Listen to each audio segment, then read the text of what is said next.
one thing I might offer is, the pelvic bowl is this source of light that we have turned into a pool of darkness. Mm, And you can't come home to the pool. You can't come home to the pelvic bowl until it is awakened. And one of the primary means of facilitating that is to rediscover the breath in the pelvic floor. mhm. The pelvic floor is a diaphragm in the body, and it gets locked up in our culture, and to feel it gently drop with the in-breath and gently float up with the out-breath, that that gives you the ground on which you can land with the body. More important even than the psychedelic experience, individually, we have to reclaim the primacy of direct experience.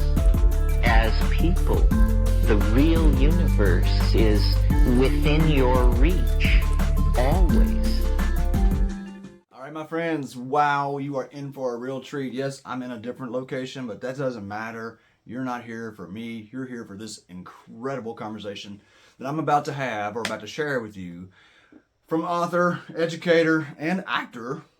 Probably a lot of other incredible things too, honestly. This guy, Philip Shepard, his book Radical Wholeness will change your life if you read it and apply it. You talk about some personal growth, and this is a very unique perspective, a very psychedelic perspective without the psychedelics. Philip's only done psychedelics a few times way long ago, but his perspective is very, very psychedelic. I'm telling you, this book has changed a number of lives of people that I know who I've recommended it to. So you, my dear listener, I strongly, strongly encourage you to read this book. It is phenomenal. Philip and I go into a fair amount of detail about some of the stories and the lessons that he's learned in life and how it applies to personal growth.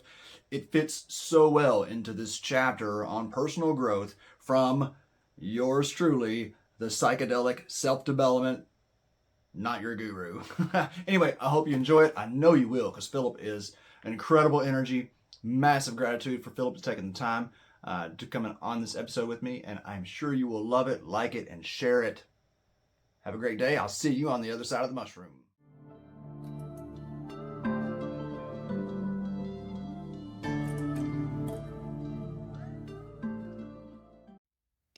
Philip Shepard, welcome to Not Your Guru. I am certainly not your guru, but I'm starting to feel like you may be one of mine. Oh, no, not fine. No, I look terrible in the turban and the white robe. It doesn't work, My gosh, I cannot even, there's just not words for how much your book has, the impression that it's made on me, the integration of years of psychedelic work that I have been doing, that your book has just, it has opened up just an incredible perspective. It's a perspective that has been there, but the way that you describe. So if you don't mind, I'd love to just start for my audience to read a little excerpt from this book. Okay. It's not actually not a little excerpt. It's a bit, but this is what I'm about to read is, I think, not only central to the work that you're sharing, but I'm starting to understand that this has been the underlying impetus and motivation behind the work that I've been doing for 25 years. So if you just, my audience, please you want to rewind this and listen to it 5 times. All right. So this is from page 237, The Freedom of Being. The hero's choice is ultimately about coming back into relationship with the female principle of being. You cannot enjoy a freedom of being without submitting to being. Choosing that path is not just doable, it is necessary if we are to recover our balance in this world, learn to live intelligently in it, and prove ourselves an asset to its harmony rather than a toxic liability. No top-down modality we might devise can guide that transformation. The change we need can only take root in the ground of the individual. What is being asked of us is not a little thing. It is not just a new technique or a certain skill that we need to learn. It is not an add-on or an adjustment to our way of being. It is a different way of being. It is a revolution in consciousness. The change that is needed is one we have to initiate within ourselves voluntarily to self-achieve a submission to wholeness that will transform how we live in the world. This journey into wholeness is a revolution that the entire planet is crying out for, and it can only begin with individuals like you making a personal choice. Let's talk about that choice. It's very difficult to discern it as a choice, as a possibility, because for literally thousands of years, we have been systematically shut down to our ability to feel wholeness. Now, there is such guidance in the whole. It is mindful. It feels us even as we feel it. And when you contract from that ability to feel the whole, you lose its guidance. And then all you can do is sit in your head and guide yourself and make decisions based on such a shallow, restricted realm of information, which is, by contrast, the information available in the whole is oceanic. Mm. And it's only our sensitivity to the whole that allows us to access it. Can you share with our audience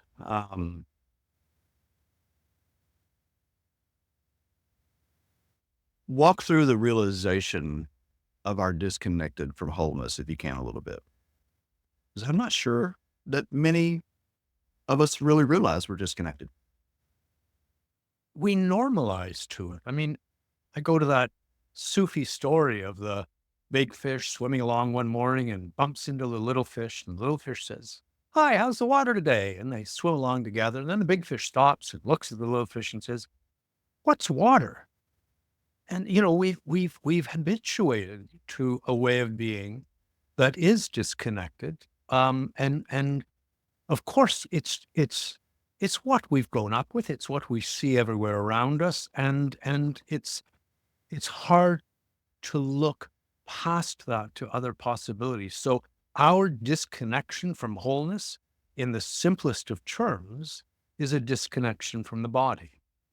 And that began, people lay it at the feet of Descartes, but no. You go back to 500 BC, and there was a pre-Socratic philosopher, Parmenides, who is recognized in the lineage of Western philosophy as the beginning. And Parmenides made this statement, this overarching statement: don't trust the senses. They will deceive you. Only reason can lead you to the truth. So don't trust what the body tells you. Retract into the head and sort it out. Now, ironically, Parmenides went ahead to prove logically, beautifully, that nothing can move. And it stumped Greek philosophy for 150 years until finally somebody figured out how things maybe could move. And logically, the way he proceeded was, nothing can't exist. You can't have nothing. There's always something.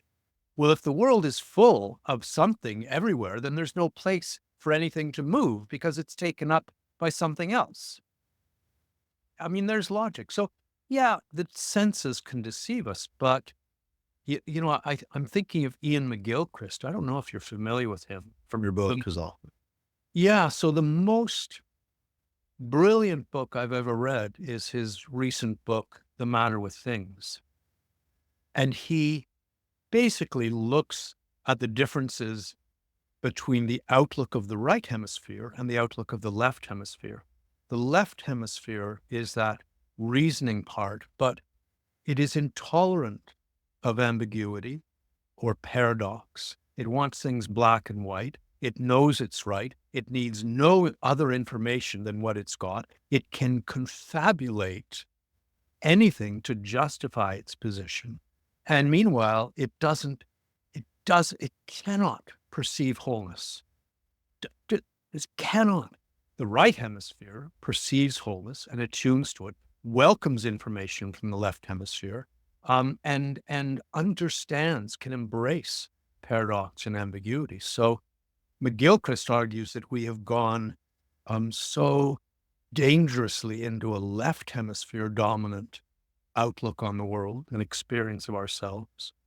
And the language he uses to differentiate between the hemispheres parallels exactly the language that I've used to differentiate between head-based thinking and body-based thinking.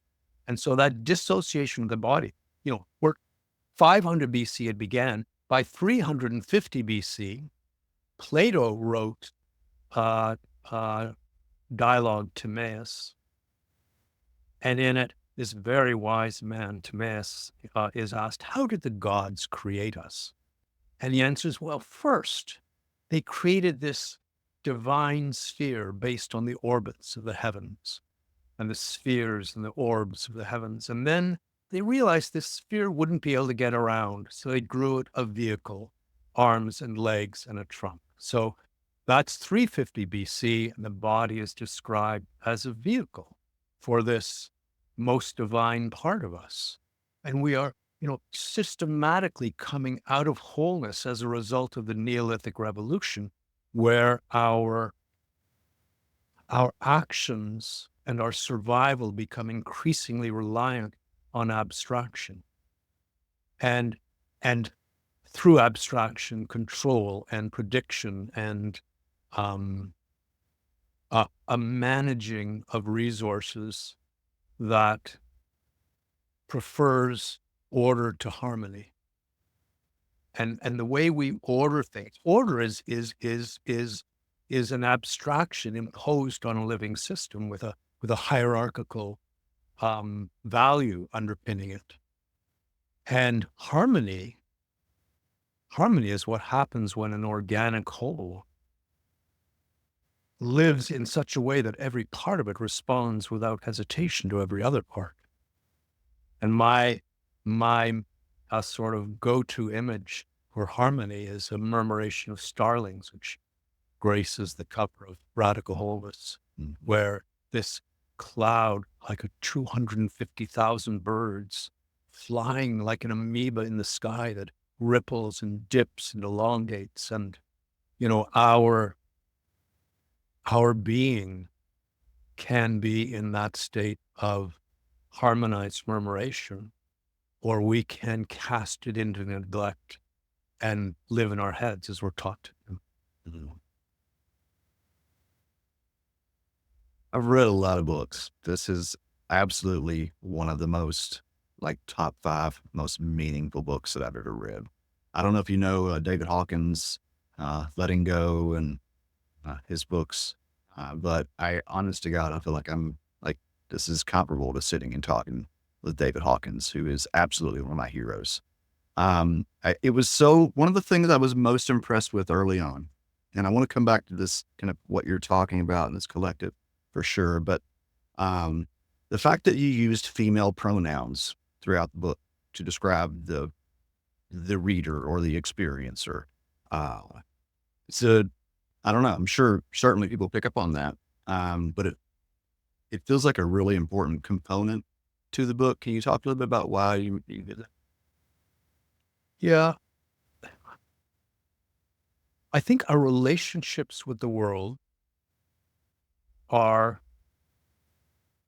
in conformity to our primary, most personal relationship, which is our relationship with the body.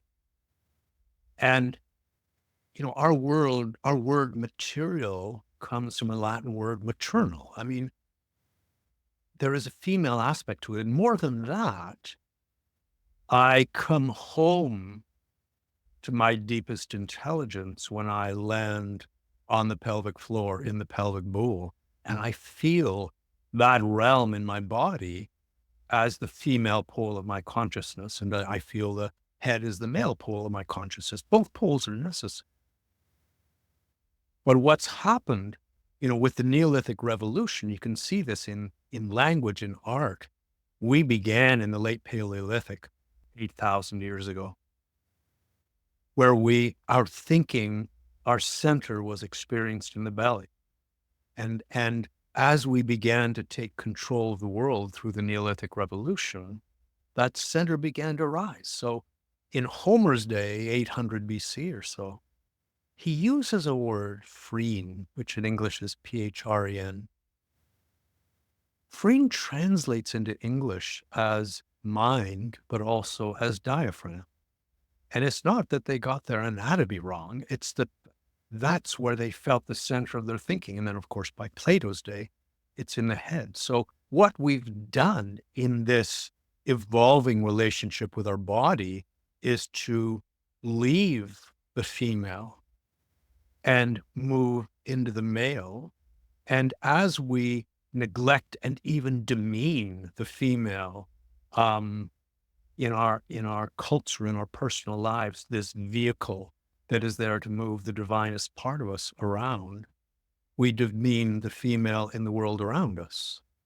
We're called a materialistic society, but my goodness, we're the opposite. We don't revere the material. We're turning the world into garbage as quickly as we can, nonstop. So what is female in our culture? Because what is female in our bodies has been neglected and subjugated to this top-down control. What is female in our culture is naturally, it just feels obvious, demeaned as well. Where did this come from? Like, Okay, so as a teenager, I sometimes say rage saved my life. So, 15, 16, 17, I became increasingly frustrated and resentful of the ways in which I could feel my being impaired, diminished, cordoned off, funneled into something very small. And I mean, ultimately, I speak of rage, but ultimately it was my love of being that necessitated leaving my culture. It's like trying to fight the ocean. How do you question something to which you've completely habituated? It's the most difficult thing in the world. So I went to England and bought a bicycle and took off for Japan. And I passed through, like on a bike, you're open to the world. You feel it. You're exposed to it. And I passed through so many different ways of understanding and experiencing what it means to be human. And it's so easy to look at another culture and to see how limited it is. Oh, that's weird they do that or whatever. But every single culture is also luminous in its understanding of what it means to be human. And having been permeated by those cultures, I returned home 2 years later. And I returned home with the ability to question my own culture, which was the gift of that journey. And that questioning has never stopped. And my love of being has never diminished. So, the more sensitive I become to the ways in which it's confined, the subtler my undoing of those influences becomes in my own life. Mm. Have you, you can plead the fifth, not choose to answer this multiple way. But as someone who has been working with psychedelics intensively for 25 years and facilitated thousands of journeys for others, and that is my profession, your book comes across as someone who is very psychedelic. Have you had experiences with psychedelics, and did they inform any of this? If so, Um, Let me set some context for that. I think the power, the gift of psychedelics is most potent where we are most stuck. And I think it can unlock that um, in a way that is valuable because it is experiential. Mhm. You're experiencing this um, outlook, this world in a new way. So my only experience with psychedelics was as a teenager. A friend of mine uh, was talking about LSD and claimed that you completely lost your sense of yourself. And my response at the time was, no little pill can strip me of my sense of myself. And so I did it.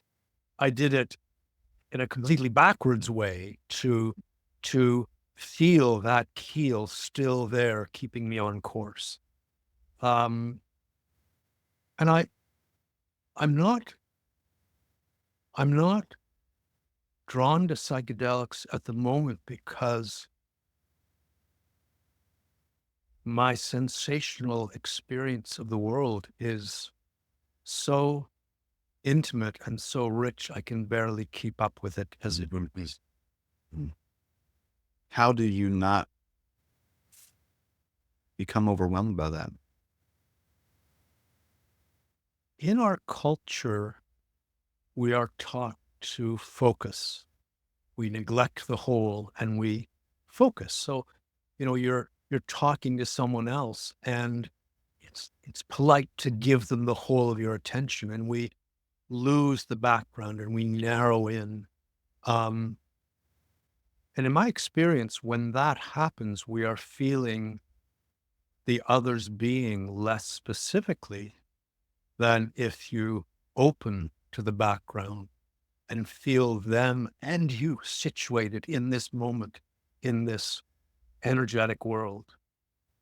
And, they've done an interesting experiment that I've written about.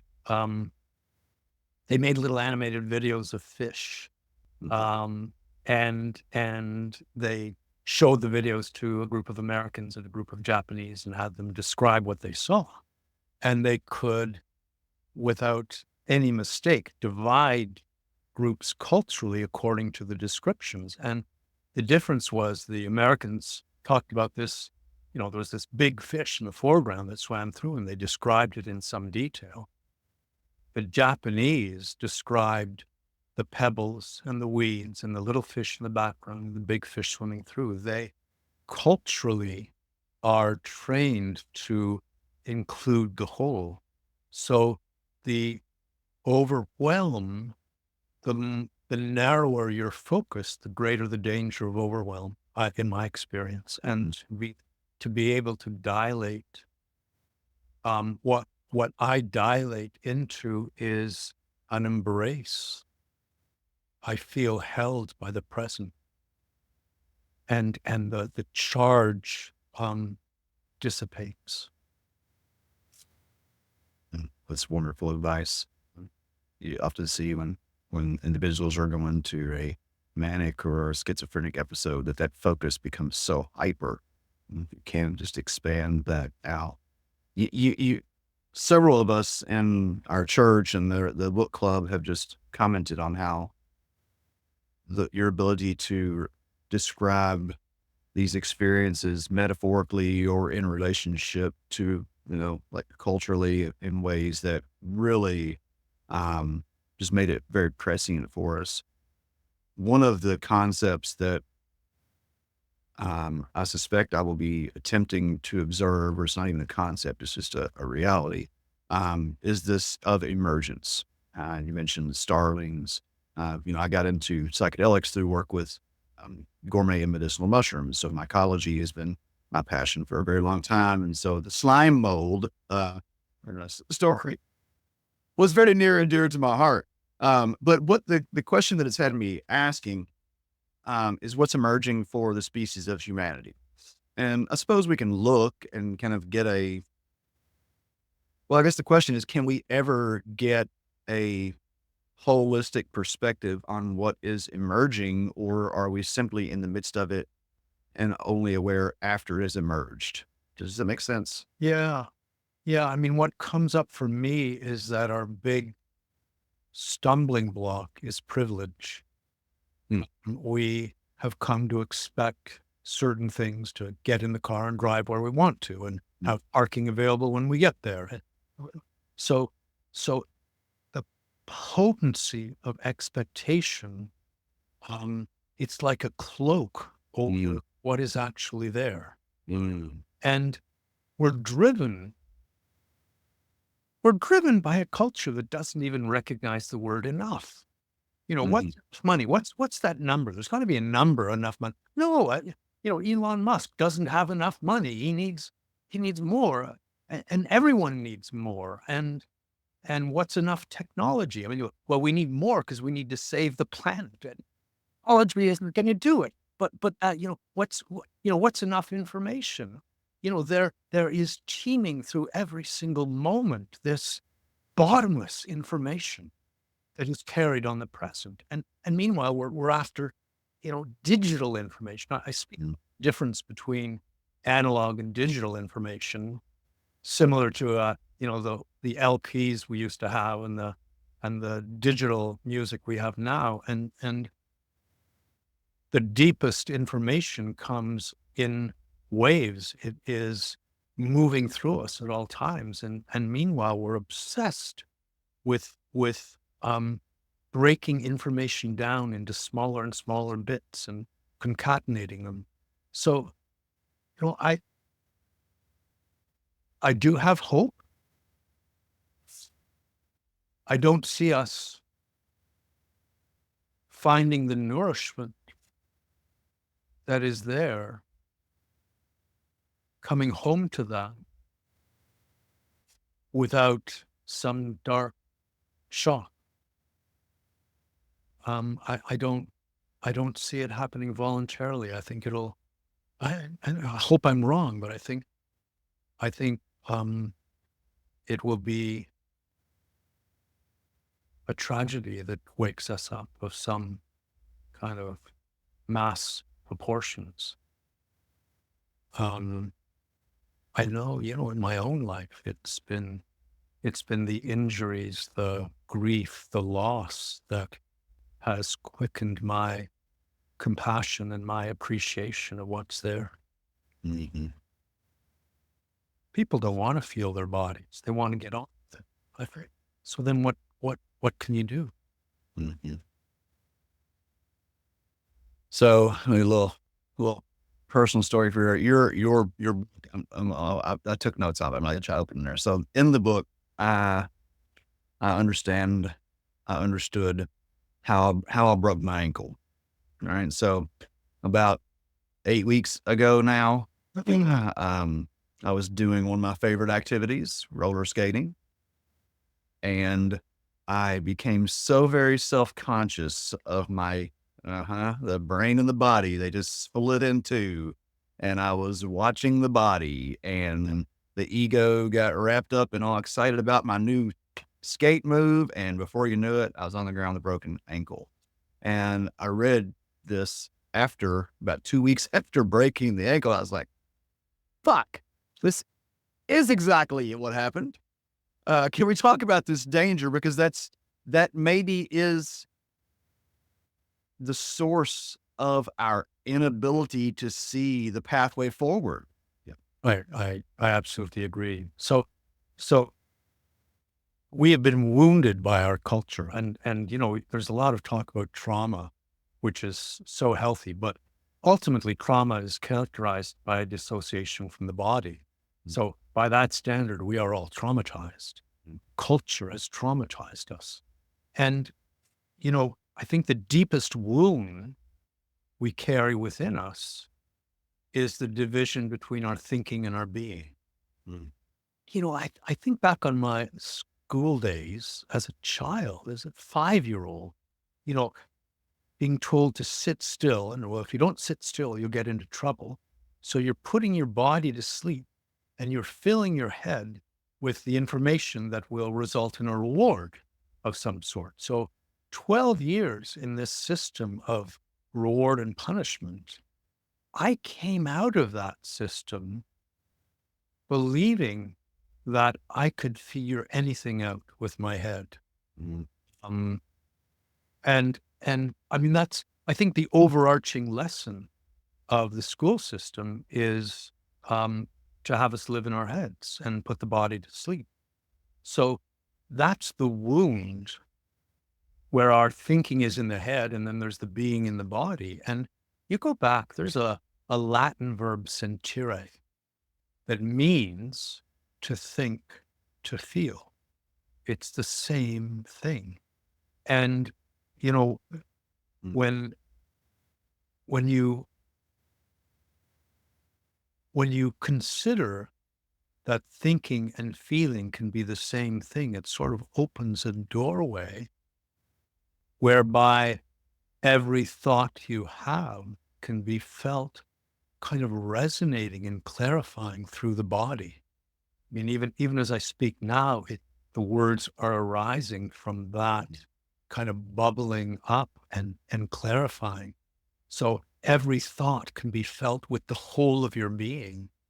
But similarly, every sensation in your being is a form of thinking. So that's a bit of a stumbling block, but if you understand thought as the processing of a relationship, it clarifies it. So, I can process the relationship between the numbers 1 and 3. And if I add them, it's 4. And if I subtract 1 from 3, it's 2. And if I multiply them, it's 3. I can think about that relationship. But the body is processing millions of relationships in every moment. And part of what it's processing is the whole. It is attuning to the whole. The body inherently recognizes its belonging to the world around us. Mm. And there is so much information. I talk about, I'm still coming to terms with the body's capacity for sensitivity with a little encouragement, or with a life and death situation. So, one of my personal experiences with that was, here I am, cycling through Europe and the Middle East and India on my bicycle. And, you get up in the morning, you start cycling, you keep cycling until the sun starts to hover towards the horizon. Then you need a place to sleep. And as that necessity grew with the setting of the sun, it was as though I were taken by the hand and led to a place where I could safely spend the night. It was a tangible, felt experience. Mm. And, this is how we have survived as a species until the Neolithic Revolution.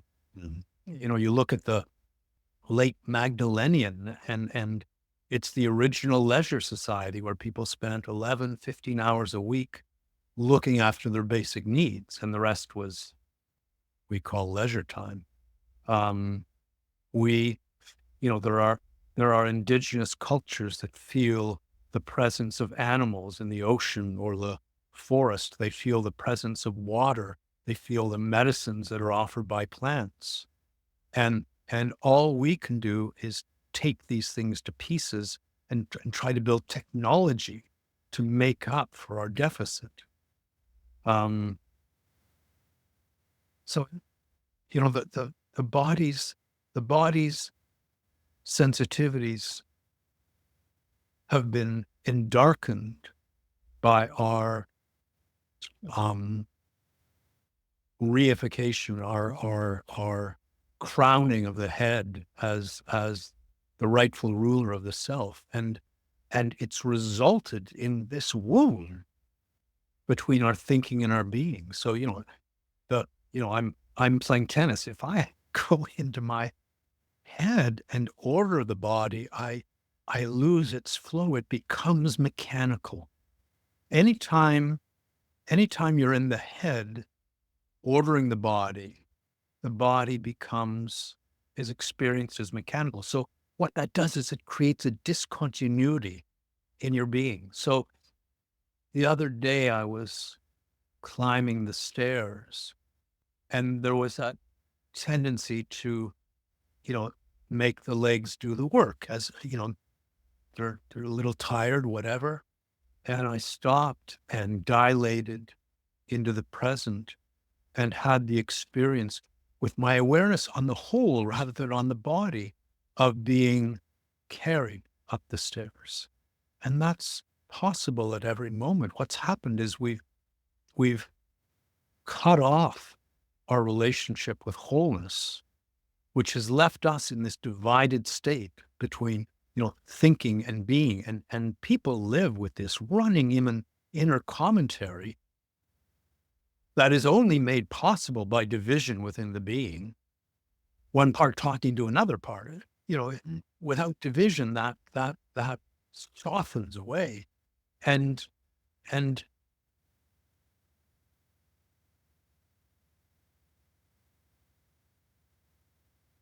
there is a potential, and it takes courage, and it takes humility, and it takes trust to find the world more interesting than you find yourself.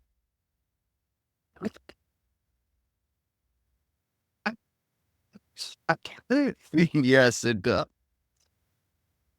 It's so fascinating though how like your body can go and roller skating has been this great, um, laboratory for me. I like most of us grew up in a very ignore the body, especially, construction work. It's like you're hurting, just shut up, suck it up, go on, get back to work, right?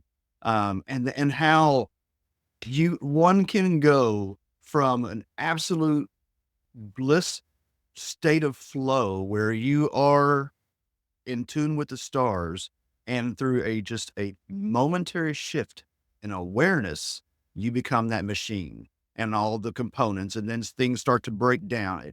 It's just endlessly fascinating to me how powerful our attention is.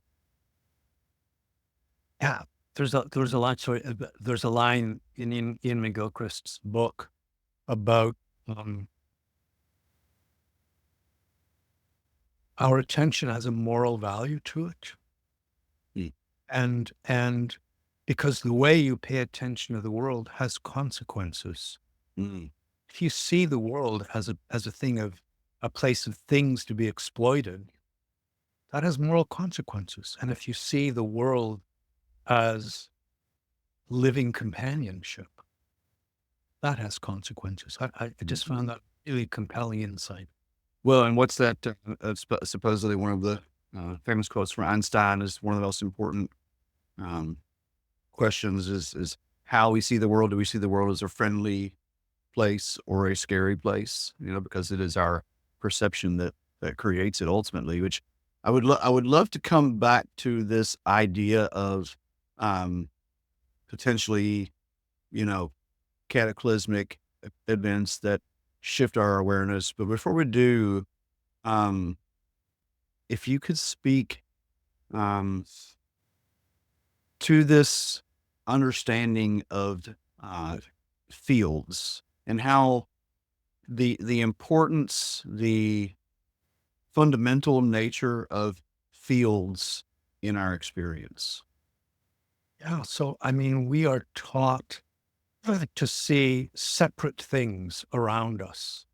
There is the pencil, there is the bureau, there are these things. And the reality is, you go into a thing and you get closer and closer and you get smaller and smaller. And, from a distance, it's a solid unity, and you get closer and closer, and eventually it disappears into just a statistical probability at the, atomic level.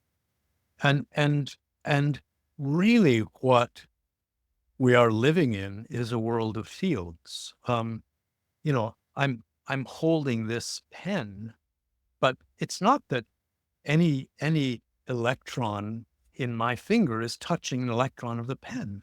What I'm feeling is its field, and fields extend into the world. And I mean, you know, I'm thinking of the Aleut Nation in those islands that trail off Alaska and separate the Bering Sea from the Pacific Ocean. And there's a brilliant elder, Ilarion Merkuliev, who grew up in the Aleut traditional way. And he talks about it's a seafaring culture, and they have a relationship with the sea lion that is akin to the relationship the Plains Indians had with the buffalo. And he talks about going down and being with the hunters. And what were the hunters doing? They're sitting on rocks at the edge of the sea, feeling. And they are not daydreaming. They are there for hours, attending. And then one of them would say, sea lion coming. And all the heads would turn and point in the same direction. Not because they could see it. The sea lion could be 10 miles offshore. Could feel it. Now there are fields that we can sensitize to. Everything ultimately is a field. And then, you know, with that awareness, when you stop feeling yourself as a thing to be manipulated, and you begin to feel the body as a resonator. And I feel my body like a singing bowl, and it resonates. The currents of the present pass through it, and it resonates. And then the issue is, can I notice?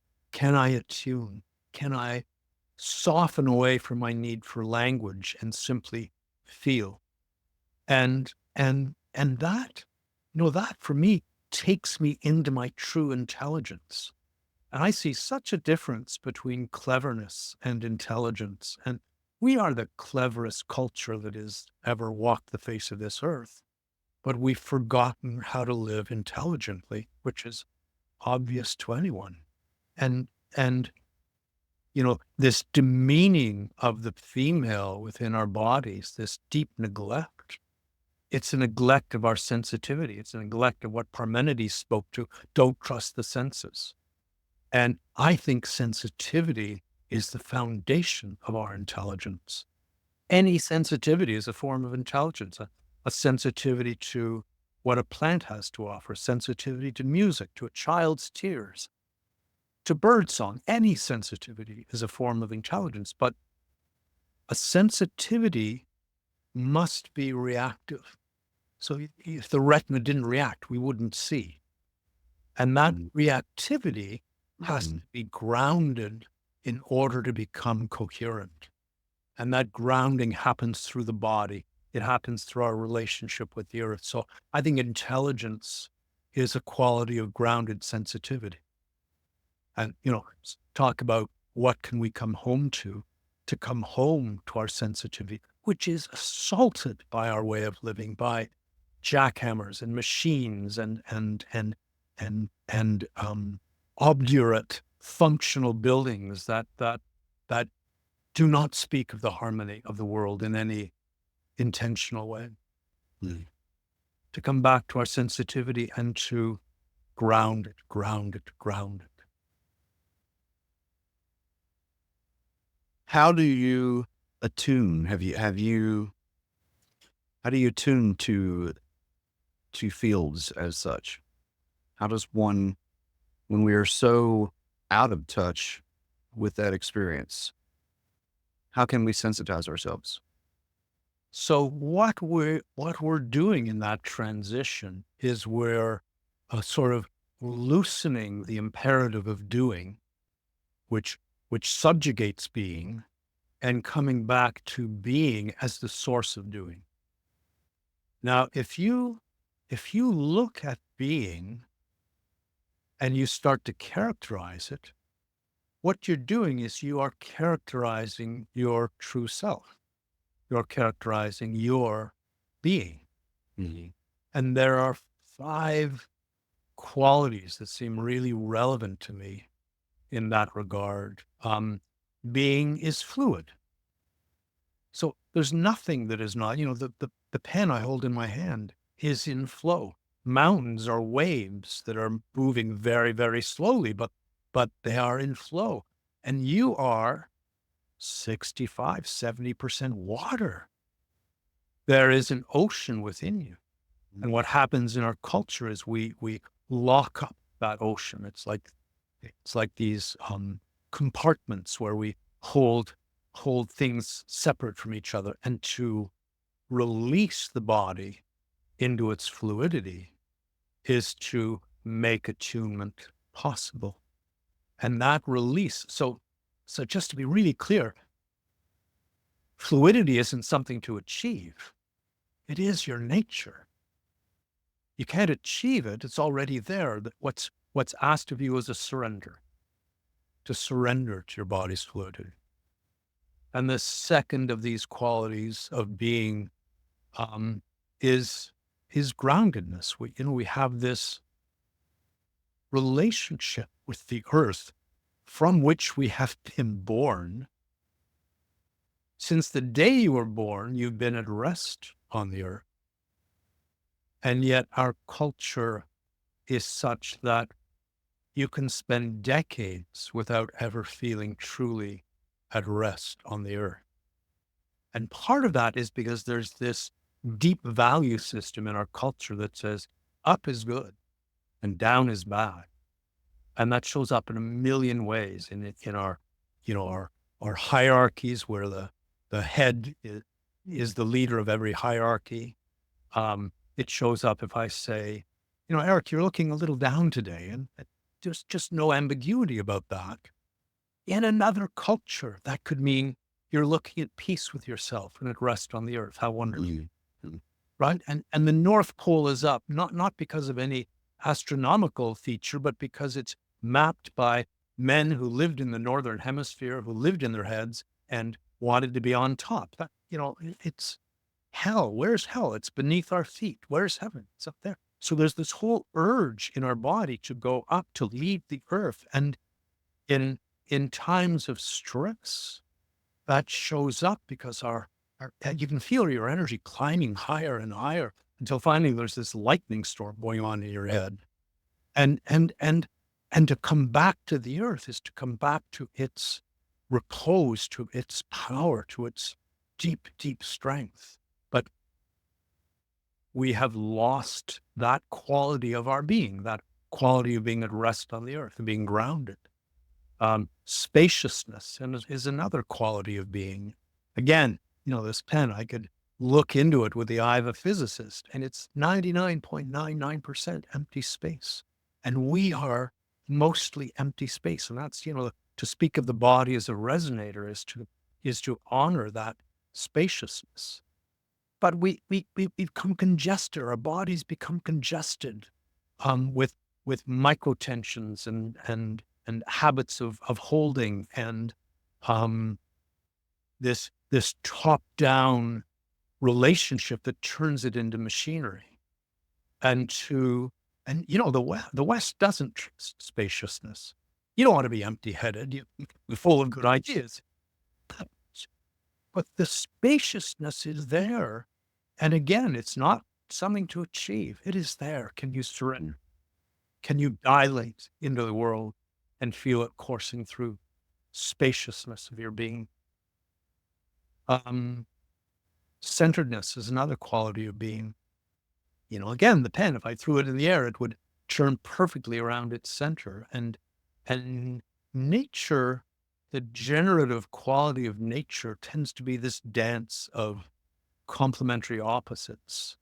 And they often express in spirals, and every spiral has a center, and the planet has a center, and the solar system and the galaxy has a black hole at its center, and you have a center. And what we've done is we've displaced that center and moved it into the head, and now we wonder why we feel off balance. Mm-hmm. And the center is there, but it's a surrender of that tyrannical part that wants to get it right and be in charge, to come home to this deeper place of wisdom within the body. Mhm.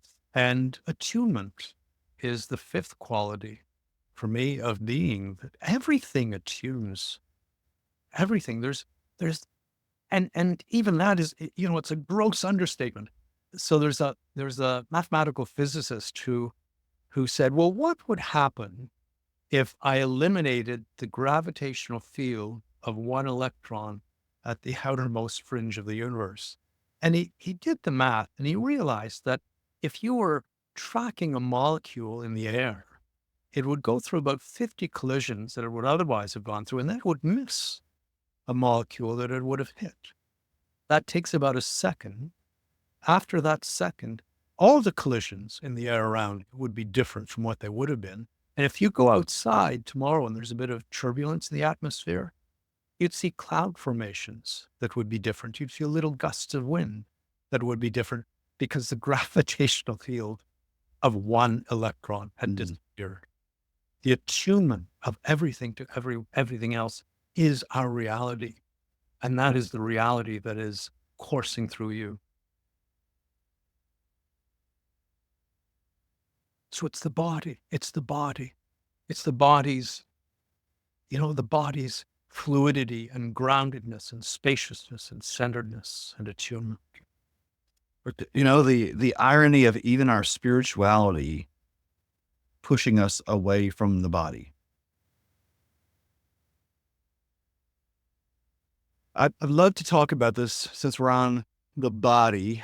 I don't know that I've ever heard it expressed, certainly not like this, but it is something that I've experienced, again, within psychedelics. And this is self as process. Kind of what you were just talking about and all these different components that we see as the self. We've got a heart, we've got the lungs, we've got the stomach, we've got all these pieces that are making this puzzle. And now we have a static thing that can't be changed. Right. But when we understand that the tree is a process, the self is a process, it's all process unfolding. How does that change our relationship with the world around us? Or how can that?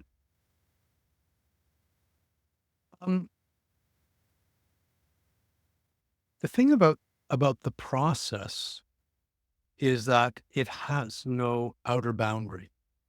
Mm-hmm. So the tree is a process, and where does that process end? Well, you could say it ends at the roots, but then the roots, the earth is part of the process of the roots, and the moisture in the earth, and the rain that brings that moisture, and the mountains that move the rain out of the clouds, and the sun that lifts the water from the sea, and the galaxy that holds the sun in its place. There's no the tree implicates the universe, as do you, and to begin to recognize our affinity with everything, to begin to unlock from this sense that I end at my skin and open to the boundless wisdom and guidance and intimacy of the world around us, changes everything. And, just to speak, when you feel yourself as a thing, then you will feel alone. Right? There's that thing over there. And here am I in my aloneness as this thing here. And, I don't think there's such a thing as aloneness. You are felt more intimately by the world around you than you could know yourself. But yet, aloneness is one of the sort of foundation stones of our cultural understanding, what it means to be human. And as soon as you buy into that, then you experience your thoughts as strictly private. They're just happening within you, and there's not part of a field. They're just this thing within you. And then your number one job in life becomes to organize this thing that is you to succeed and to get it right. And there's nothing we don't organize. We organize our thoughts. We organize our emotions. We organize our responses. you do something neat. The face is already organized before we've had a chance to feel their presence. And I think organization is the central obsession of our culture. And the result of that obsession is that it becomes impossible to be present. And what I mean by that is my experience of being present is an experience in which I feel myself being organized by the present. I'm being touched by it, being informed by it, I'm being carried by it. And if I've locked into organizing myself, there's no room for that experience. And what happens, with this self-organization is I take the spotlight of my attention and I turn it off the world and cast the world into darkness and put it on myself. So now I'm in a divided state of self-consciousness, where the self is conscious primarily of the self. Let's go back there. Let's go back to that again. All right. So the dividing ourselves off. Mm-hmm. Talk to that again. It happens first by feeling the self as a thing. Mm-hmm. How you're divided from the world. And then, if there is no guidance in the things, the mere things around us, we better take charge. And so we literally take our attention and move it off the world and onto ourselves. Mm-hmm. And there's that running commentary. Mm-hmm. And we are judging and correcting and flattering and encouraging and warning the whole time in this conversation between the divided parts of ourselves. And what happens is, as a result of that, our primary relationship in all the universe is now between the divided parts of ourselves. Mm-hmm. And, the work I do is about somehow weaning that reliance on self-management, that spotlight away from the self, and letting it open to the world and rest there and feel its presence and its companionship and its bottomless intelligence. Mm-hmm. Mm-hmm.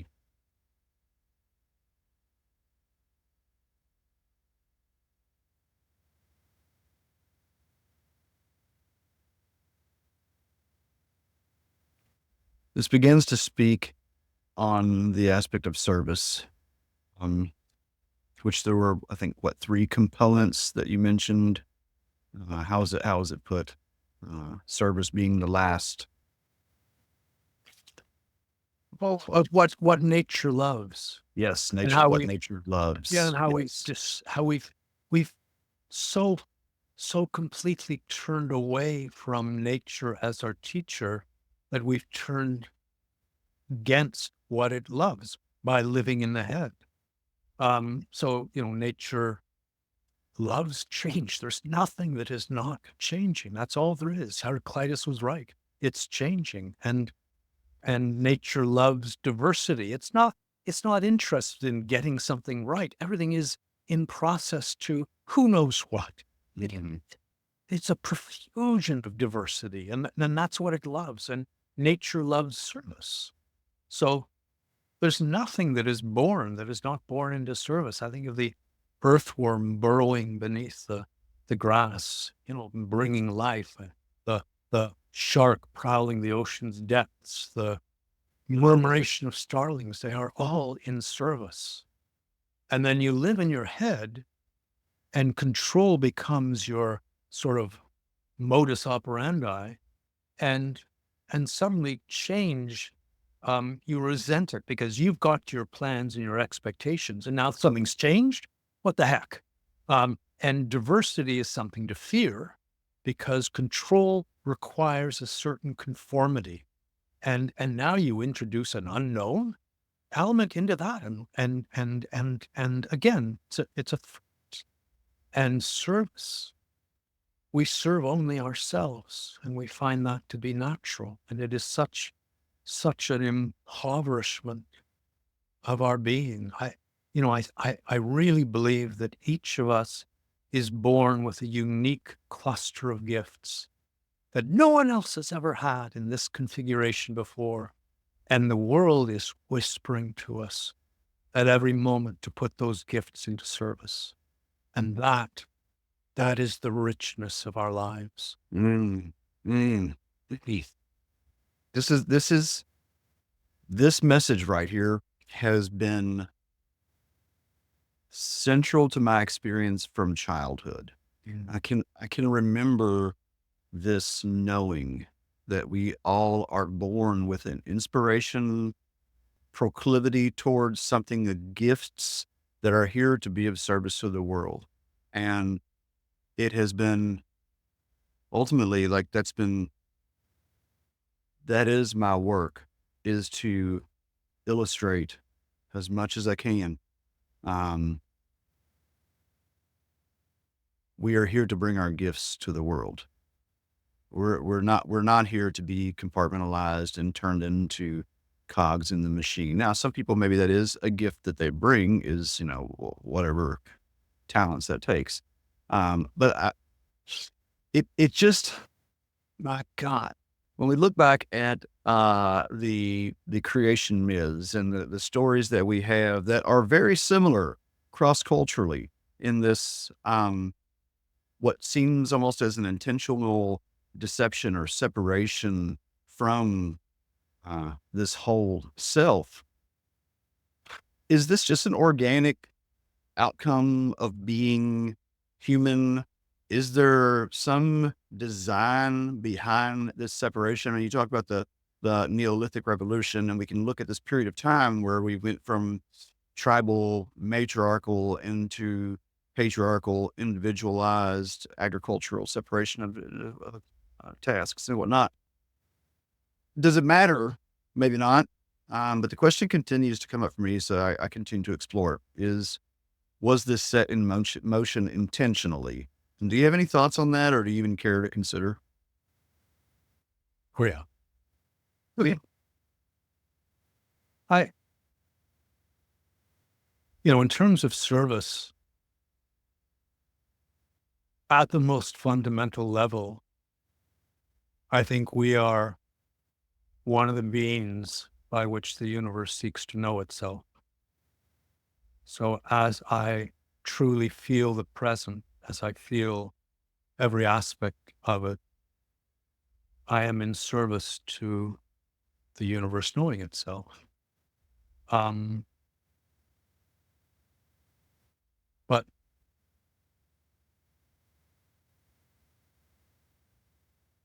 the intentionality of coming out of that locked in self-regard, when we live in our heads, we do not feel the world. We don't know it in that way. We know it objectively. We know it as things. But there is a journey that we made from the female aspect of our knowing to the male aspect of our knowing. And this, we are at the terminus, I think, of a commitment to the male way of knowing, which is part of that service, is part of the universe knowing itself.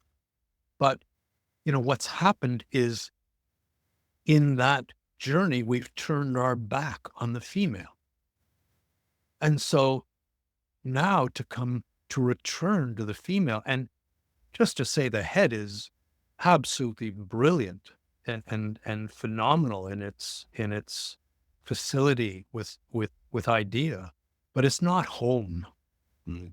And to me, the body, the pelvic bowl, is home, and the two poles of our consciousness belong together. And at this point, we've retracted out of the body into the head, and we've lost our sense of home, not just in ourselves, but on the planet itself. I see an inevitability between that. So there's value in our um, parsing of the world, our microscopic inquiries, our understanding of processes, but all of that remains unintegrated until it's brought home to the body. So we are living in a shattered, unintegrated world because of our neglect of the body. Mhm. Mhm. And so it almost seems as if we experience these poles so that we can hopefully find the center at some point, right? I mean, what you described, or what your book talks about in terms of um, the ants and their collective intelligence, this kind of emergent intelligence. To me, I read that as almost a proof of God, right? That there is some fabric, there is some field of intelligence that underlies all, that has a direction of sorts, right? Um, and so when we see where we are now, it's a struggle for me also to not imagine us getting out of this situation without some kind of, cataclysmic disaster. Um, and at the same time, there is this, I think, more than a hope that that this intelligence that we can witness emerging, is at work in our experience as well, right? And so then the shift of how do we um, integrate that understanding into our relationships and work, our being, so that we can more readily bring that shift into balance, feels like, for those who are in this kind of level of awareness, one of the primary objectives right now in service to the whole. Um, well, can you speak to that first? There's something can we speak to that in terms of this kind of, the global evolution, right? Like, God, I don't want to go off on too many tangents here. Your book, the way that you describe, um, harmony versus natural selection, right? And that nature is striving for harmony. But like, if I go look at the news and I see Israel and Palestine and all that, like the least thing that looks like is harmony to me. Yet in some way, in some great pullback perspective, it is a harmony of sorts. And I guess here's how this is the question that I have really been dancing with for a very long time through psychedelic work, is that despite appearances, everything is perfect as is. And yet we endeavor to improve upon perfection, right? And it feels like the perspective that you offer in your book is one of, if not the ways that we do that. So like applying this to the global social, it's so easy, or it sounds easy when we think in terms of, okay, I just do individual action. But we need drastic change. We need drastic change. Is there hope? Are there ways that we can integrate this perspective that you share into our life that can rapidly shift the direction of society? Well, I think the hope begins with the individual. It's one thing to talk about a shift in consciousness. It's another thing to work your way through back to the body, back to this dilated awareness of the whole, to feel carried by the whole, to honor the whole in that way. Um, every little step that you take as an individual has a field effect. And so nobody knows what that way of being towards which some of us are working in earnest, no one knows what that is, but we are helping each other find our way. And in without the personal commitment to live as truly, as fully, as sensitively as you can, your gifts will not be put fully into service. And it's, the world is perfect as it is. And part of that perfection is the way in which the world is summoning you forward. So it's not a passive thing. You are activated once you're in your body in that way, in the world, at rest on the earth in that way. It's not a passive state. It's you are activated.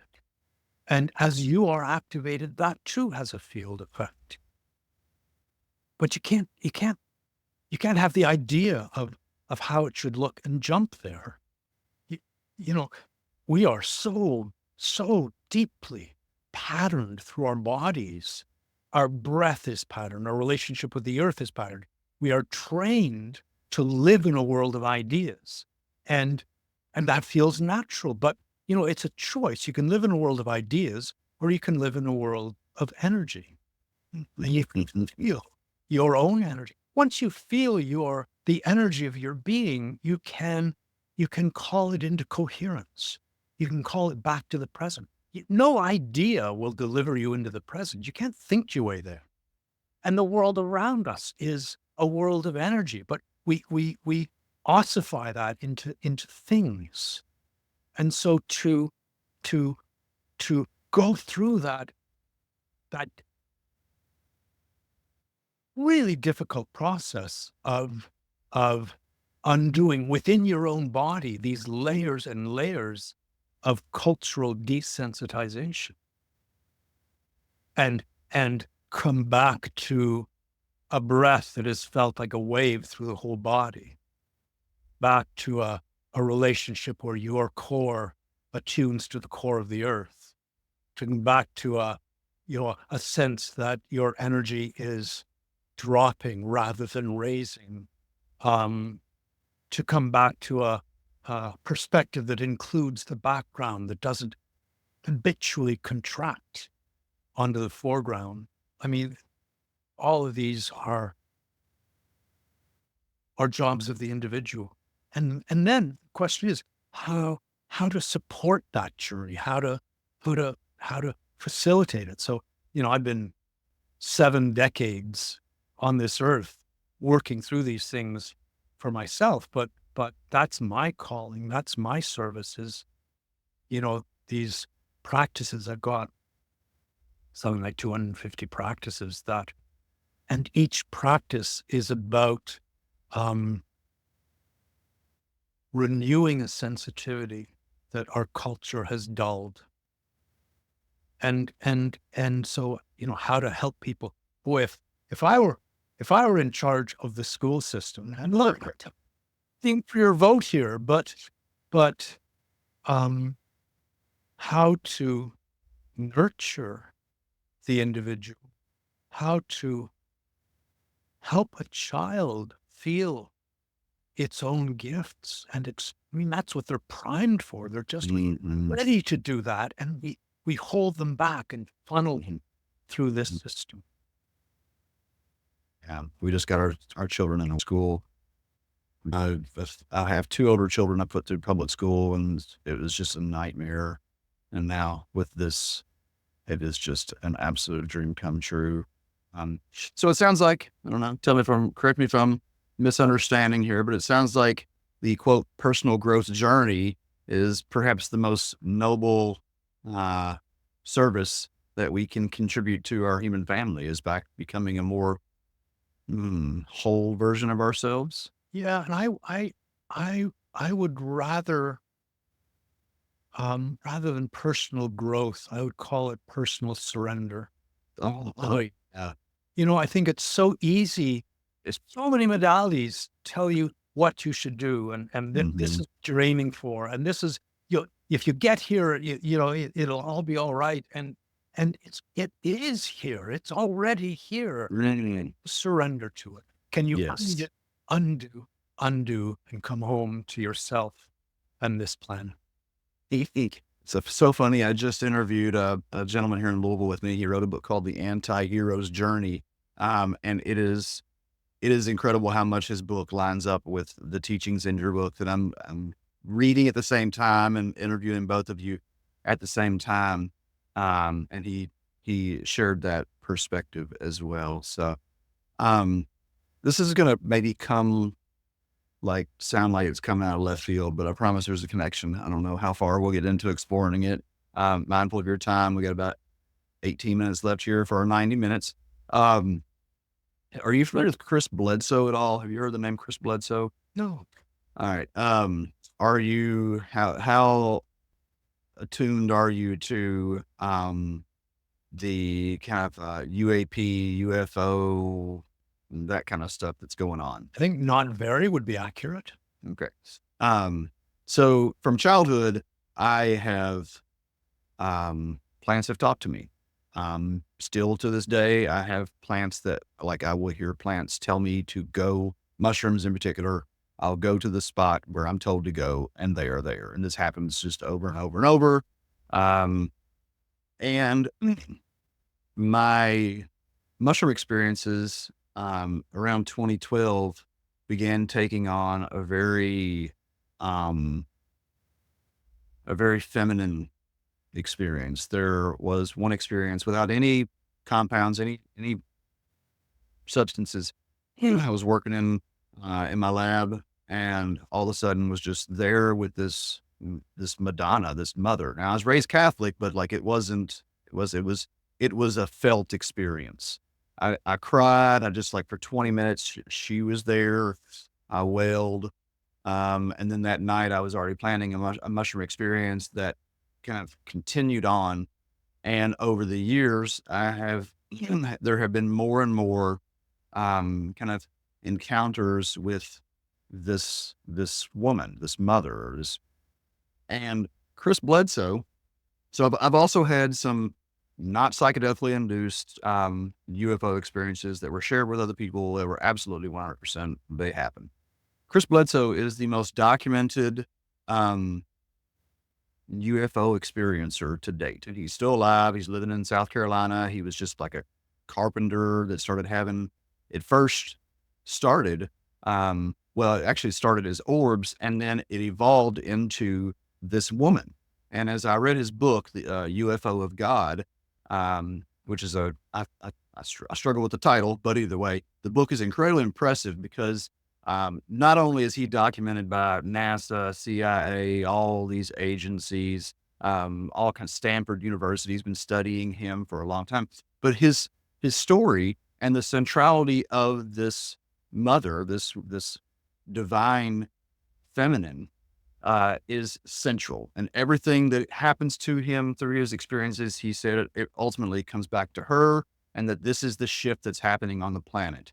Almost like it comes to me as this emergent phenomenon, right? There are multiple human beings experiencing psychic phenomena, otherworldly phenomena that are consistent in messaging and feel, et cetera, et cetera. And so as I'm reading your book, it is feeling to me like very much a part of this emergence. And, I guess, like, there's really not a lot to say to it other than what you already said, which is surrender. But that is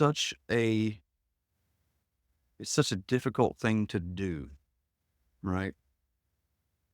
And so for me, part of my surrender has been accepting my experience as real, right? For a very long time, I did not believe the plants were talking to me. For a very long time, I didn't believe all the things that have come up.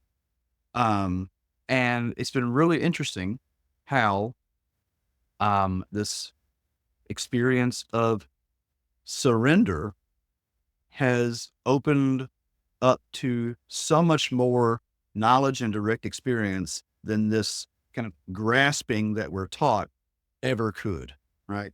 And so it's a lot of what you're speaking to already, but it also, at least in my experience, it speaks to this hopeful emergence of something coming into our world that is actively bringing us back to our home, that it is bringing us back into harmony. Yeah, no, I find that encouraging, that appearance of the mother. What is your relationship with with supernatural or these otherworldly phenomena? Anything?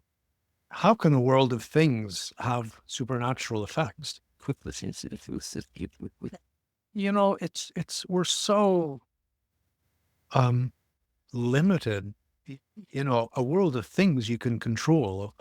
A world beyond things, how can you control that? So we hold on to things, in this anti-life crusade that wants life to be knowable and set and objective, and it's just not.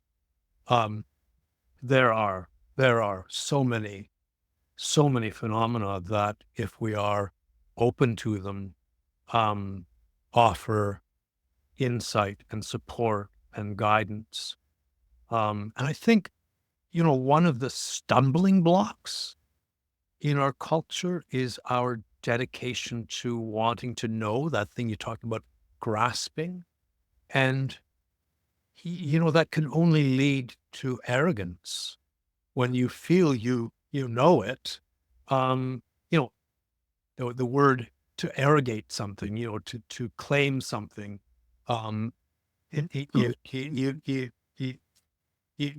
you know it. And so you should be in charge. And, I think of the word humility, which is not an easy word in our culture because it sounds like defeat. But, the word human means earth etymologically. A human being is an earth being. And humility comes from the same root, earth. And humility is the willingness to say, I don't know. How can I know it all? It's not. To know it all, it would have to be an object, and it's not an object. And to bring humility to the present is to access its guidance. Without that humility, you're locked up within yourself. So what we call supernatural phenomenon, beyond the natural, I don't think they're beyond. I think they're entirely part of our reality once we bring a humility and a sensitivity to the wonder of this life. You are honest to God. Like, I have worked with so many therapists, and I've worked like a hired therapist. I've had therapists work for me. I've been in therapy for my own integration, and I swear to God, this book is the most powerful integration tool that I have found. And while I just have you here, I have to, before we even end, I just have to thank you on a deeply personal level, because so many of the questions that I could not answer because of my own arrogance, which was due to this need for some kind of quantification, was satiated through the metaphors and the relationships that you describe in this book. And I just can't even, 15, 20 years of work that I've been doing, so much culminated for me in reading your book. And so the last subject that you speak so well to, it's amazing. The psychedelic community is all about integration, and integration is talked about as if you just sit around and talk about your mushroom experiences, right? Can you please help the psychedelic community understand what integration really is? Yeah.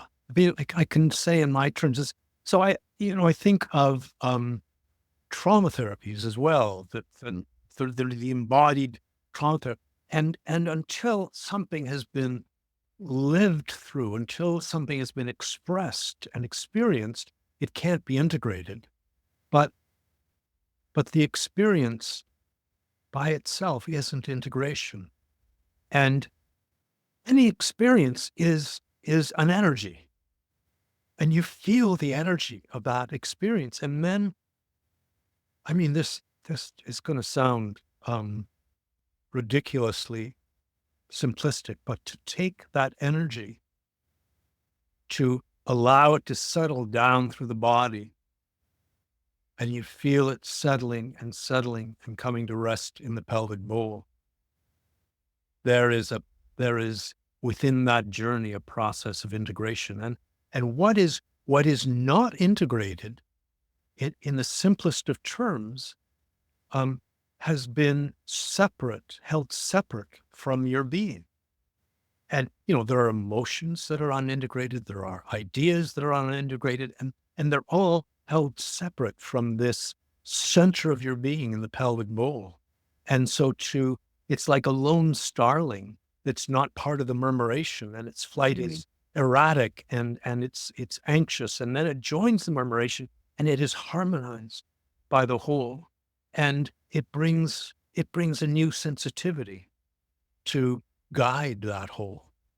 And the same thing, these unintegrated energies, to bring them back, to feel that energy drop down through the body and come to rest on the pelvic floor, something happens that is of value. Mm-hmm. Yes. Are you, I'm assuming you're not practicing, and I'm making any assumptions here. What's your relationship to Taoism? I love it. But I'm just hopelessly without commitments. Oh yeah. I will feed on whatever nourishes me, and I tend to just ignore what doesn't. And the Tao is exquisite. And it's interesting because within Western philosophy, Heraclitus was speaking of the Tao. He used the word logos, but he said, he described logos as the thought that steers all things through all things. And Heraclitus came just before Parmenides, and we had this possibility in the West. And instead of going with Heraclitus, we went with Parmenides. Don't trust the body. Only reason will lead you to the truth. Interesting. Yeah, you're the constantly going back to the pelvic bowl is, one of the main tenets in Taoist meditation practice. And it was really tangible for me. It is a practice that I try to encourage folks within our community. It's really difficult. It feels like for a lot of people to kind of get in touch with that as a reality, that you can actually bring your awareness into different parts of your body and perceive from there, experience from there. One thing I might offer is, the pelvic bowl is this source of light that we have turned into a pool of darkness. And you can't come home to the pool. You can't come home to the pelvic bowl until it is awakened. And one of the primary means of facilitating that is to rediscover the breath in the pelvic floor. The pelvic floor is a diaphragm in the body, and it gets locked up in our culture. And to feel it gently drop with the in-breath and gently float up with the out-breath, that gives you the ground on which you can land with the body. And within Qigong practice and just, the function of the process, working that muscle, that breath,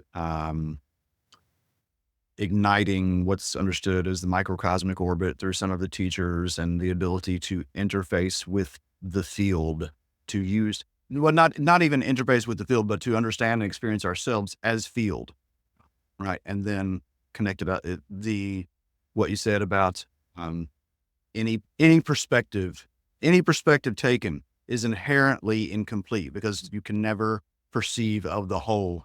About humbling, it's like a fuck. Every time I think, well, there's another perspective.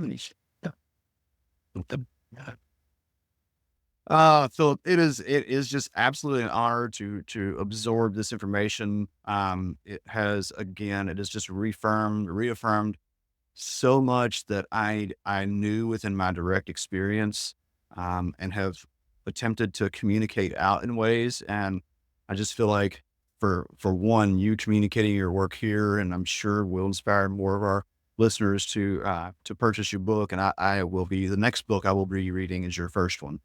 Yeah. Yeah, no. So I just sincerely thank you for the work that you do, and thank you for coming on the show.